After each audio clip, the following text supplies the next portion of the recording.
neighborhoods just beyond Myrtle Street, northeast, where father and daughter lived.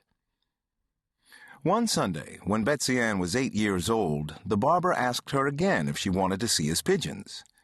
"My children." He had first asked her some 3 years before. The girl had been eager to see them then, imagining she would see the same frightened creatures who waddled and flew away whenever she chased them on sidewalks and in parks. The man and the girl had gone into the backyard, and the pigeons, in a furious greeting, had flown up and about the barber. "Oh, my babies," he said, making kissing sounds. "Daddy's here."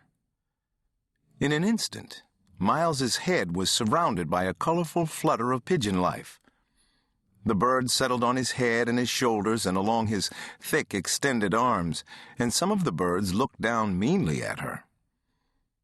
Betsy Ann screamed, sending the birds back into a flutter, which made her scream even louder. And still screaming, she ran back into the house. The men found her in the kitchen, her head buried in the lap of Miles's mother, her arms tight around the waist of the old woman, who had been sitting at the table having Sunday lunch with her husband.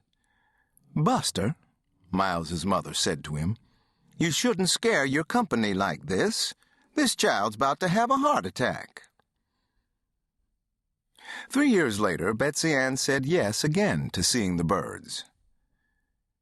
In the backyard, there was again the same fluttering chaos, but this time, the sight of the wings and bodies settling about Miles intrigued her, and she drew closer until she was a foot or so away, looking up at them and stretching out her arm as she saw Miles doing.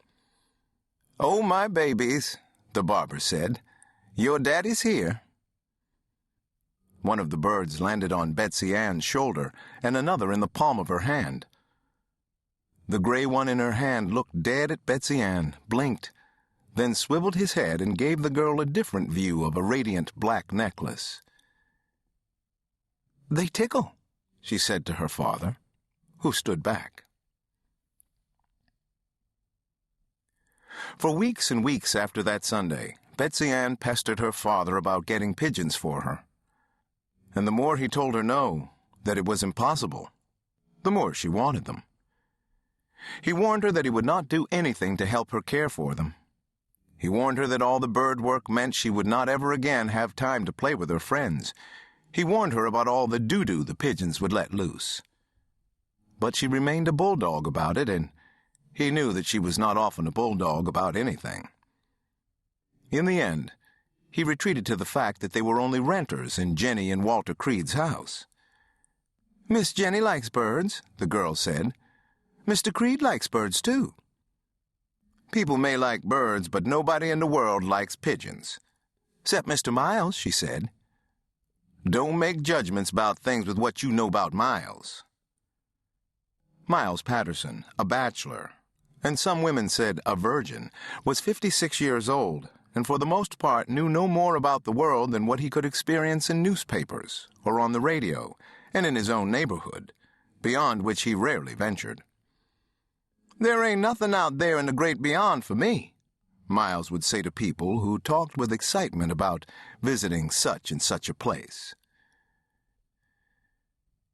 It wasn't difficult for the girl to convince Miss Jenny, though the old woman made it known that pigeons carry all them diseases, child.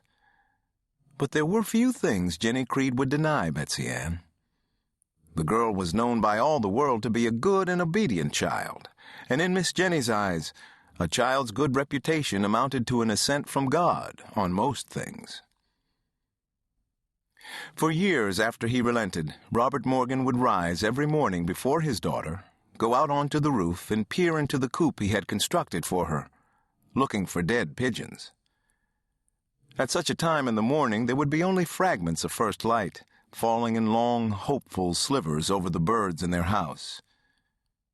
Sometimes he would stare absently into the coop for a long time, because, being half asleep, his mind would forget why he was there.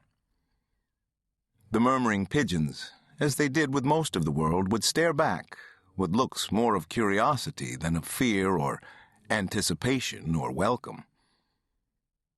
He thought that by getting there in the morning before his daughter, he could spare her the sight and pain of any dead birds.